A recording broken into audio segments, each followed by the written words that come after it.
Então, tem mais esse fator da legalização das drogas, que é a legalização das drogas serve ao colonialismo. A proibição das drogas serve ao colonialismo. A proibição das drogas serve ao imperialismo. A guerra às drogas serve... É só ver o que acontece com o México. Como os próprios mexicanos falam. Pueblo de México, tan lejos de Dios, tan próximo a los Estados Unidos. Tão longe de Deus, tão perto dos Estados Unidos, né? Bem isso. Mas eu ia perguntar justamente isso, assim, como que começa essa questão do proibicionismo da guerra às drogas, né? E se eu não me engano, até onde eu sei, assim, começa com uma política de Estado dos Estados Unidos, né? Se pá no governo Nixon, né? Se eu não me engano. Mas como que começa e qual que é o impacto disso? No governo Nixon, isso é amplificado, mas a proibição das drogas, a nível internacional, ela sim é uma iniciativa estadunidense, que é o seguinte: após o final da lei seca, se não me engano, isso é 34, se não me falha a memória, 24, não lembro agora, ela... Eu acho que é os anos 20, eu acho ali. Procura aí, acho que é 24, acho que é no período interbellum, né, entre a primeira e a Isso. segunda. Acho que tá aqui, ó.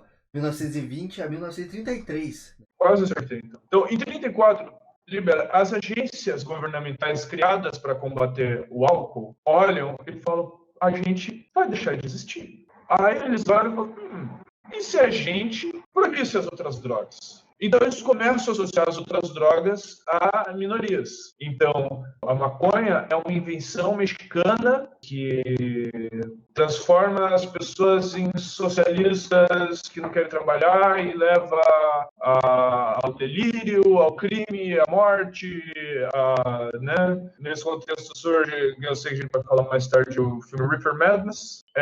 Eles associam os negros com a cocaína. Tem um livro maravilhoso para quem quiser entender a proibicionismo das drogas. Eu recomendo para todo mundo, chamado Um Preço Muito Alto, do Dr. Carl Hart, um neuropsicofarmacólogo americano, ou seja, alguém que estuda como as drogas afetam o cérebro e a mente, que ele tem uma trajetória de vida muito interessante. Ele nasceu no gueto de Miami. Pelo que ele fala no livro, por uma série de sortes, ele chega à universidade e vai estudar psicologia, e nisso ele trava contato com psicologia experimental, se apaixona por psicologia experimental e vai trabalhar na pós-graduação dele com crack, porque era anos 80 e tinha muito papo de que o crack estava destruindo as comunidades negras americanas. Então ele acreditava nisso.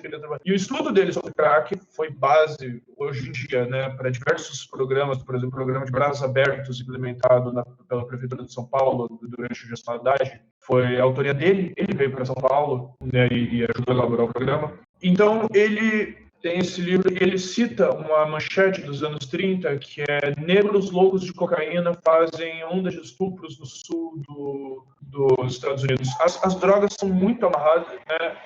O ópio, uma coisa que eles falavam muito, amarrado com os chineses, né? O ópio, ninguém nunca quis falar quando o ópio era uma droga de senhoras ricas, brancas, nos Estados Unidos. Quando os imigrantes chineses vêm para construir as ferrovias, trabalham 12, 14, 18 horas por dia, e eu vou falando sério. Às vezes, em alguns casos, teremos trabalhado 18 horas por dia. Deixa eu só fazer um adendo só nisso que você tá falando. Que a gente tem um episódio sobre o Velho Oeste americano, né? E como os Estados Unidos, Hollywood transformou o genocídio de diversas populações em um mito fundador, né? Uma história de herói, assim, do cowboy solitário. E a gente acaba não falando tanto do papel dos chineses, né? Nessa construção do Oeste, assim.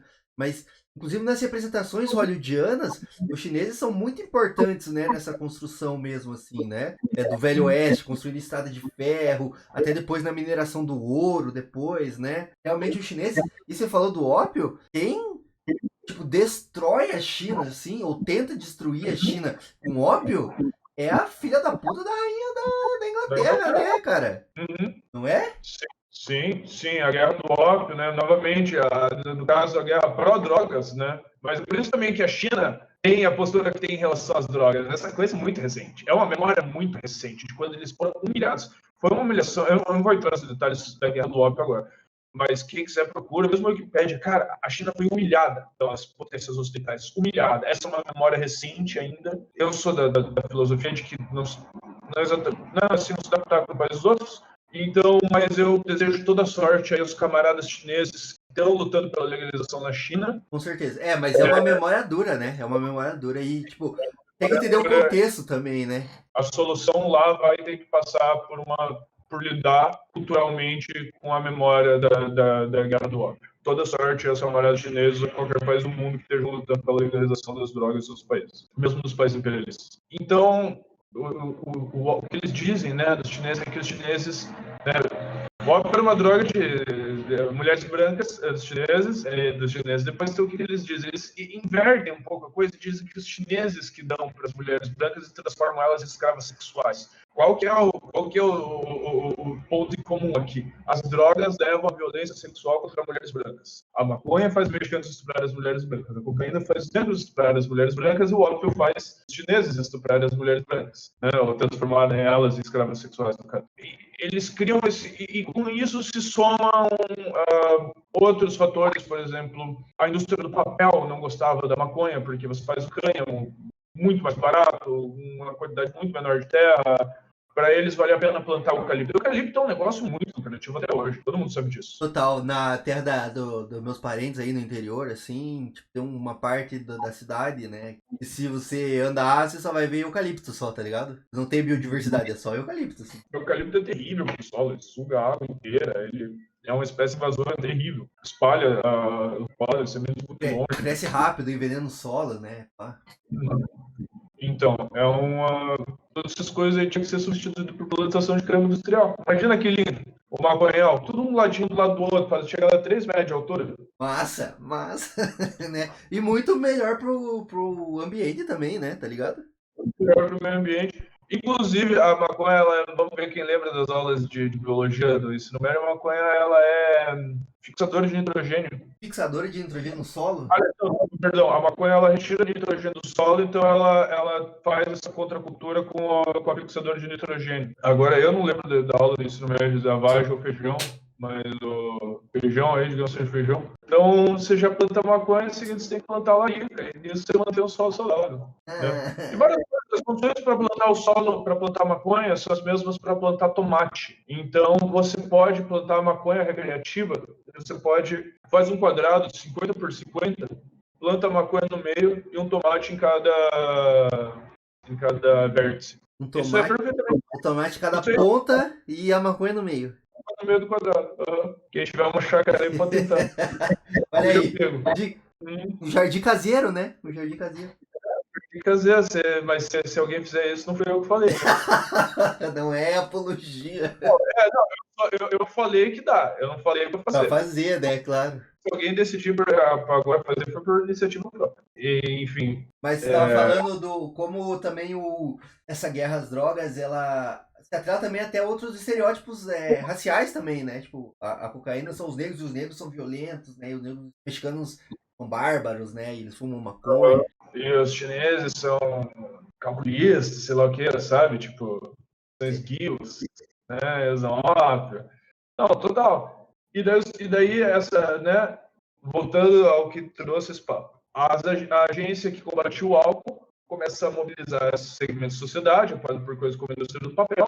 Com isso, eles levam a proibição da maconha e os Estados Unidos querem evitar o que eles passaram com a lei seca, que é bebida entrando pelo Canadá e entrando pelo México, que são países legalizados. Então, ele leva a ONU. Eles não dão boa. Usa o Brasil, o Egito como exemplos de que a proibição é uma boa e, eventualmente, os países, tirando a Coreia do Norte, assinam esse tratado. E durante a Segunda Guerra Mundial, quando os Estados Unidos entram, eles são obrigados a levantar a proibição da maconha, a legalizar a maconha e fazer o movimento Hemp for Victory. Quem quiser procurar, acho que não tem legendado no YouTube, mas quem fala inglês pode procurar Hemp for Victory. Tem os vídeos que eles passavam para os fazendeiros americanos. Seja um patriota, plante cânhamo, porque o algodão não está dando. A gente não tem uniforme, a gente não tem gás, e a gente tem as coisas tudo rasgando. Pelo amor de Deus, planta cânhamo. Acabou a Segunda Guerra, proibiu de volta. Maconha é o caralho. Foi feito para prender mexicano, né? Mas o primeiro cara preso foi um caipira branco, que é algo que vai ser importante depois, inclusive, quando a gente começar a falar mais de maconha e cultura pop, porque é um caipira branco americano que representa a maconha para o mundo. Foreshadow. Mas é isso, né? E essa política dos Estados Unidos aí, né? Muito apoiada também em pânico moral, né? Que rola até hoje, né? De, tipo, meu Deus, a maconha vai destruir sua vida, vai perverter seus filhos, né? Seu filho vai virar gay se ele fumar maconha, não deixa isso, tá ligado? A maconha é coisa de negro, é de mexicano, e o mexicano vai estuprar sua filha se você deixar. Então se preserve, né? E aí vai para a ONU, né? Que no fim das contas a ONU acaba sendo um braço dos Estados Unidos, né? Acho que na época era a Liga das Nações. Acho que a ONU é depois da Segunda Guerra Mundial, né? Mas também era um braço do imperialismo, né? A Liga das Nações, assim, acaba sendo um braço do imperialismo, né? Mais que a ONU, na verdade. Mais que a ONU, na verdade. Né? E aí importa-se, né, essa política, assim, até porque você comentou aí, aqui na América Latina a gente tem exemplos fartos e que não faltam de governos entreguistas, né? Que pagam pau para os Estados Unidos. A gente viu aí 4 anos desta merda, né? Agora recentemente também.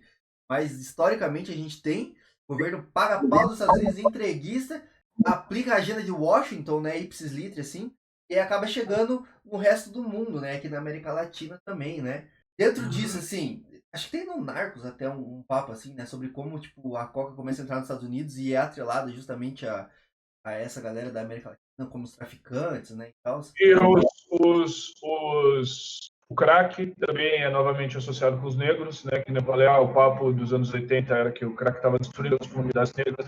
Líderes das Panteras Negras, ex-líderes andavam armados para impedir que a polícia entrasse nos bairros negros, começaram a pedir polícia para, sabe, foi uma propaganda muito efetiva. Hoje em dia a gente tem isso com a metanfetamina nos Estados Unidos, associada principalmente com cidades do interior, caipira. Redneck, né? Famoso Redneck, gangue de motoqueiros, sei lá o quê, neonazi, associado a um indesejado para o democrata americano moderno, sejamos francos, é outro imperialismo, inclusive para a América Latina, historicamente, muito mais que o Partido Republicano. O Partido Republicano, historicamente, é muito mais imperialista quando o assunto é ensino médio, Oriente Médio. E os democratas, né, o nosso próprio golpe aqui no Brasil, em 64, quem que era o presidente responsável? Lyndon Johnson, qual era o partido dele?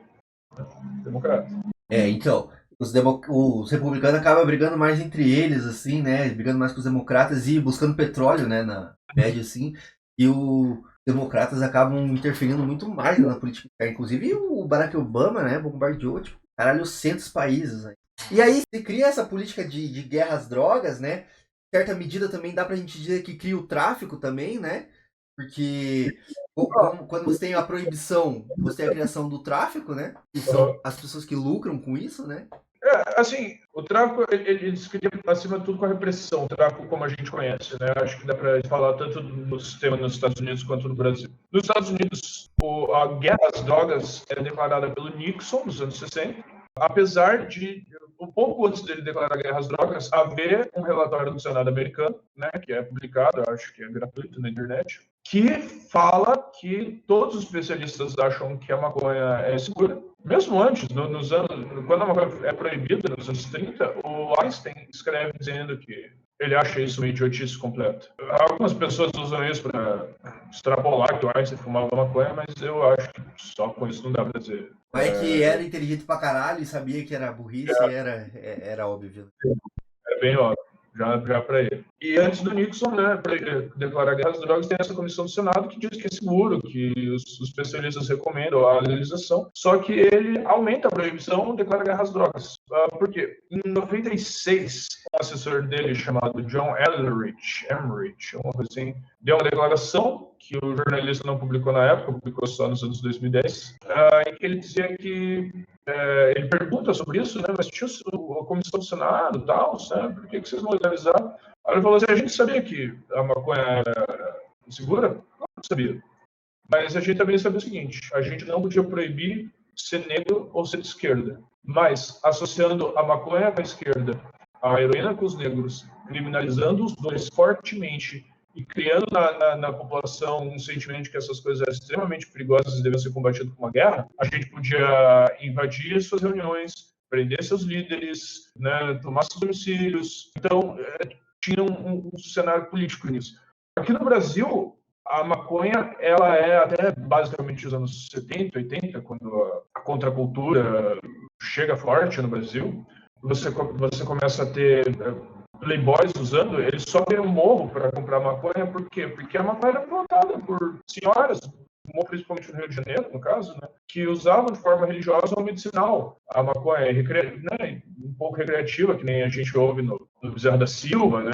Ou olhando o jornal antigo dos anos 50, eu achei sobre um traficante-chefe do Morro da Mangueira, né, uma história que dava um filmaço, não lembro o nome dele agora, mas um moleque assim, menor de idade, sabe, virou 19 anos, virou tipo dono da Mangueira, sabe, e falando assim, não, eu dei uma declaração à imprensa, assim, eu vou segunda-feira na delegacia para me entregar, só quero ser representado por um professor tal da universidade, não sei o quê, sabe, aí, cara, putz, subiram um morro, todo mundo, assim, por isso tinha oferecido, sabe, para prender um cara antes que ele pudesse entregar, ele sabe, subiu domingo, ele falou que ia se entregar segunda, né? Deu entrevista na sexta, falou que ia se entregar domingo, segunda, o cara sobe domingo para pegar ele. Justamente, assim, não é uma coisa tão violenta, né? Não é um tráfico armado. E daí nos anos 80, que a contracultura chega forte no Brasil, se começa a classe média alta, começa a subir os morros cariocas, sei lá o quê, né? As favelas paulistas, para ir comprar droga e para ir comprar maconha. E os seus pais, que são a elite social, ficam putos com isso e manda a polícia ir prender essas velhinhas, esses traficantes bicheiros, sabe, os menores bicheiros que estão vendendo. Só que isso não impede que os seus filhos continuem indo ao morro, tá ligado?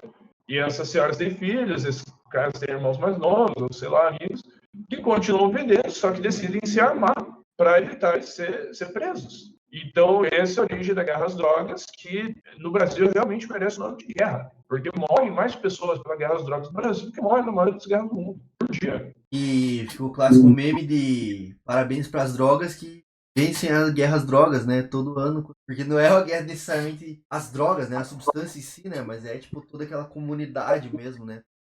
Aquela população, né? Que usa as drogas, e seja qual for, né? E daí você tem né, como você tem inclusões violentas nas favelas, nos guetos, né, nas comunidades desfavorecidas, né, que vão vender essas coisas para classe alta, né, ou não, ou que tem um uso público, né, mas tem uma associação porque são lugares invasíveis para se mostrar serviços, invadíveis, sei lá. Vai continuar havendo a venda daquelas substâncias, mas ela vai ser mais violenta, mais barata, né? Porque o cara quer se livrar logo. E de pior qualidade, né? Pior qualidade, com mais risco para o usuário. E todos aqueles outros motivos que a gente já falou, bloquear remédios, o setor da economia que é afogado, todos esses fatores contribuem para a criação de um crime violento, armado. E aqui no Brasil também a questão das polícias serem, das forças armadas no geral, né? Policial, exército e tudo mais, ser voltada, tipo, a combater o inimigo interno também, né? Tipo assim, a gente ter braço armado do Estado que é contra o próprio povo, né? Daquele Estado ali, né? Tipo, A própria ideia de polícia militar é ridícula, porque você militar... citou a do Rio de Janeiro aí, né? Tipo, que foi criado justamente para combater uma parte da população, né? Que, tipo, nem veio aqui porque quis, né? Tá ligado? Tipo... Sim. Então, você tem uma mistura disso, por exemplo, a polícia carioca,